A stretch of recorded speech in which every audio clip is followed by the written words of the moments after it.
شروع اللہ کے نام سے جو بڑا مہربان نہایت رحم فرمانے والا ہے۔ السلام علیکم ورحمۃ اللہ وبرکاتہ۔ دوستو، حضرت زینب بنت جہش رضی اللہ تعالیٰ عنہ کے والد کا نام جہش بن ریاب تھا، جو کہ قبیلہ بنی اسد کے چشم و چراغ تھے۔ آپ کی والدہ کا نام امیمہ بنت حضرت عبد المطلب تھا، یعنی حضرت زینب بنت جہش نبی آخر الزمان سرور کائنات حضرت محمد صلی اللہ علیہ وآلہ وسلم کی پھوپھی زاد بہن تھی۔ حضرت زینب رضی اللہ تعالیٰ عنہ بعثت نبوی سے 10 سال پہلے نبی کریم صلی اللہ علیہ وآلہ وسلم کی پھوپھی امیمہ بنت حضرت عبد المطلب کے گھر پیدا ہوئی۔ پیدائش پر آپ کا نام برہ رکھا گیا، لیکن جب آپ ایمان لے آئیں تو نبی کریم صلی اللہ علیہ وآلہ وسلم نے آپ کا نام زینب رکھ دیا، اور آپ نے نبی کریم صلی اللہ علیہ وآلہ وسلم کے سایہ شفقت میں تعلیم و تربیت حاصل کی۔ حضرت زینب بنت جہش نہایت دیانتدار، پرہیزگاری، صدقہ دینے اور اپنے عزیز و قارب کا خیال رکھنے والی تھی۔ جب آپ جوان ہوئی تو نبی کریم صلی اللہ علیہ وآلہ وسلم نے آپ کا نکاح اپنے منہ بولے بیٹے حضرت زید رضی اللہ تعالیٰ عنہ سے طے فرما دیا۔ حضرت زید بن حارث کیونکہ غلام تھے، جس کو نبی کریم صلی اللہ علیہ وآلہ وسلم نے آزاد کر کے اپنا منہ بولا بیٹا بنا لیا تھا، جس وجہ سے ان کو زید بن محمد کہہ کر پکارتے تھے۔ حضرت زینب چونکہ خاندان بنو ہاشم سے تعلق رکھتی تھی تو یہ ان کی شان کے خلاف تھا کہ وہ ایک غلام سے شادی کریں، اس لیے انہوں نے شروع میں اس رشتے سے انکار کیا۔ پھر اللہ تعالیٰ نے ایک یہ آیت نازل فرمائی، کسی مومن مرد اور کسی مومن عورت کو یہ حق نہیں کہ جب اللہ اور اس کا رسول صلی اللہ علیہ وآلہ وسلم کسی معاملے کا فیصلہ کر دے تو پھر اسے اپنے اس معاملے میں خود فیصلہ کرنے کا اختیار حاصل رہے، اور جو کوئی اللہ اور اس کے رسول صلی اللہ علیہ وآلہ وسلم کی نافرمانی کرے تو وہ صریح گمراہی میں پڑ گیا۔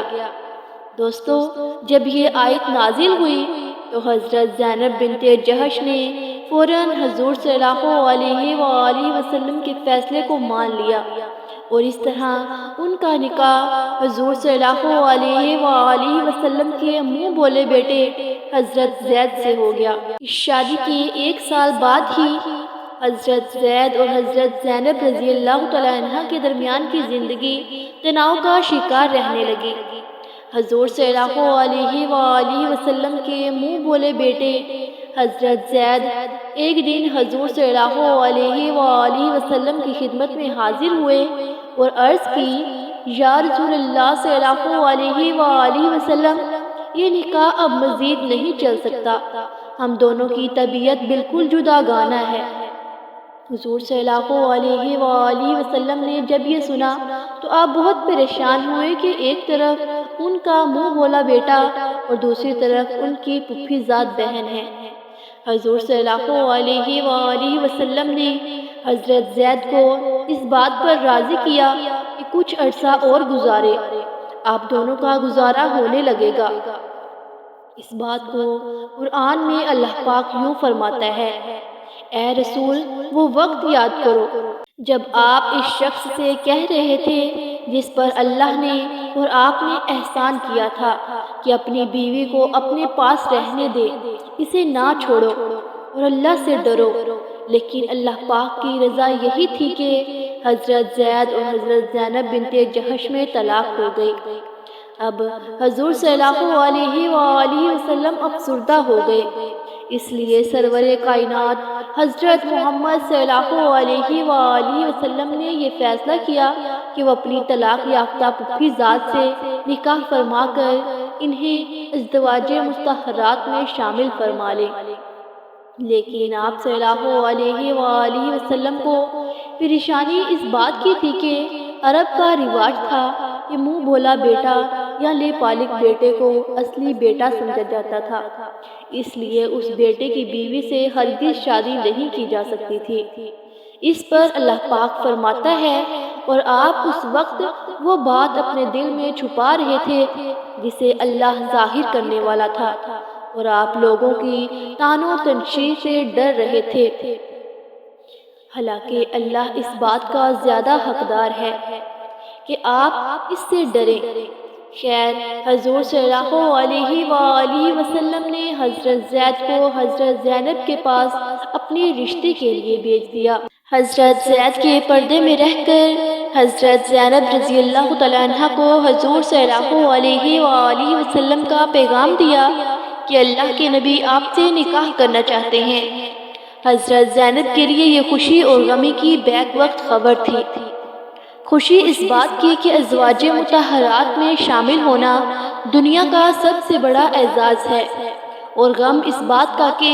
میں تو حضور صلی اللہ علیہ وآلہ وسلم کے منہ بولے بیٹے زید کی طلاق یافتہ ہوں۔ پورے عرب میں یہ بات پھیل جائے گی۔ خیر، حضرت زینب حضرت زید رضی اللہ تعالیٰ عنہ سے فرمانے لگی کہ میں بغیر استخارہ کے اس بات کا فیصلہ کرنا چاہتی ہوں۔ یہ بات جنگل کی آگ کی طرح پورے مدینے میں پھیل گئی۔ حضرت محمد صلی اللہ علیہ وآلہ وسلم نے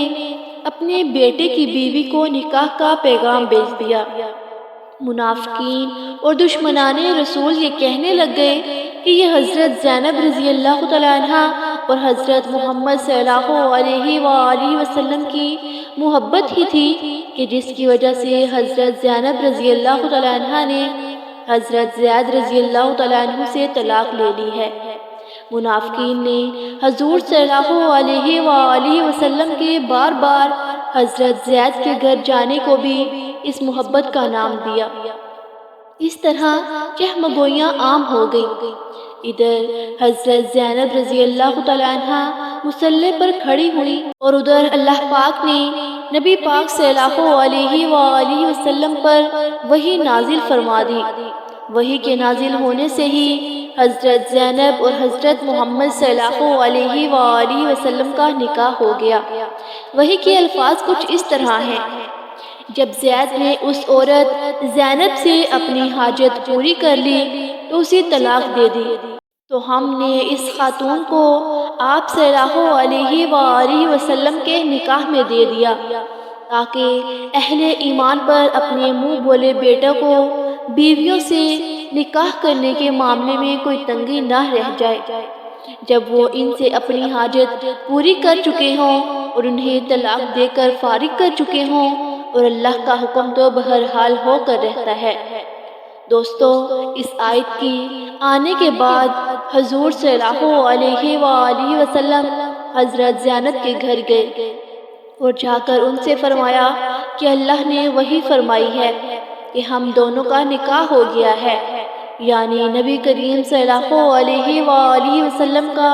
حضرت زینب رضی اللہ تعالیٰ عنہ سے نکاح ازدواجی تعلق بلا اذان اور بلا عقد اور بلا تقرر مہر اور اس کے بغیر کے جس شے کو آپ صلی اللہ علیہ وآلہ وسلم کی امت کے حق میں قابل اعتبار سمجھا گیا ہے، قائم ہو گیا ہے۔ اگلے دن حضور صلی اللہ علیہ وآلہ وسلم اور حضرت زینب بنت جہش کا ولیمہ ہوا جس میں 300 صحابہ شریک ہوئے۔ ناظرین مبصرین نے سورۃ احزاب کی آیت نمبر 37 کی تفسیر میں لکھا ہے کہ جب حضرت زینب رضی اللہ تعالیٰ عنہ کو اس آیت کے نازل ہونے پر نکاح کی خوشخبری دی گئی تو جس نے بشارت دی تھی اس کو وہ زیور نکال کر دے دیا جو وہ اس وقت پہن رہی تھی، اور خود سجدے میں گر گئی اور 2 مہینے کے روزوں کی نیت کی۔ حضرت زینب رضی اللہ تعالیٰ عنہ کو اس بات پر بیجا طور پر فخر تھا کہ سب بیویوں کا نکاح ان کے عزیز رشتہ داروں نے کیا، مگر زینب رضی اللہ تعالیٰ عنہ کا نکاح آسمان پر ہوا اور قرآن پاک میں نازل ہوا۔ اسی وجہ سے وہ حضرت عائشہ صدیقہ رضی اللہ تعالیٰ عنہ سے مقابلہ بھی کیا کرتی تھی کہ ان کا نکاح آسمان پر کیا گیا، جیسا کہ حضرت عائشہ رضی اللہ تعالیٰ عنہ فرماتی ہیں کہ ازواج مطہرات میں حضرت زینب بنت جحش ہی تھی جو رسول اللہ صلی اللہ علیہ وآلہ وسلم کی نگاہ میں عزت و مرتبے میں میرا مقابلہ کیا کرتی تھی۔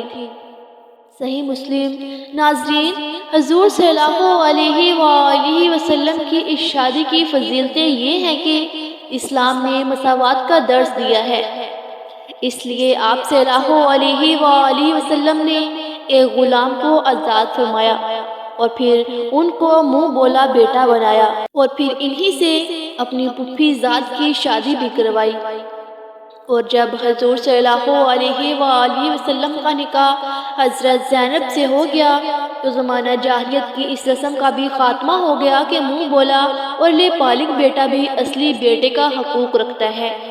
حضور نبی کریم صلی اللہ علیہ وآلہ وسلم نے اپنی ازواج سے فرمایا تھا کہ تم میں سے سب سے پہلے مجھ سے وہ ملے گی جس کا ہاتھ لمبا ہوگا۔ چنانچہ نبی کریم صلی اللہ علیہ وآلہ وسلم کے اس دنیا سے پردہ فرمانے کے بعد ازواج مطہرات اپنے ہاتھ ناپا کرتی، لیکن ہاتھ کی اس لمبائی سے مراد حضور صلی اللہ علیہ وآلہ وسلم کا اشارہ فیاضی کی طرف تھا، کیونکہ حضرت زینب بنت جحش بے حد سخی اور فیاض تھی۔ تو سب سے پہلے حضور کے پردہ فرمانے کے کچھ ہی عرصہ بعد 20 ہجری میں آپ بھی اس در فانی سے کوچ فرما گئی اور آپ کو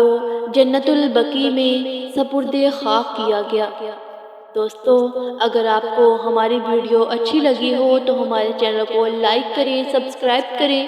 شیئر کریں اور ساتھ لگے بیل آئیکن کے بٹن کو پریس کریں تاکہ ہر نئی آنے والی ویڈیو آپ تک بآسانی پہنچ سکے۔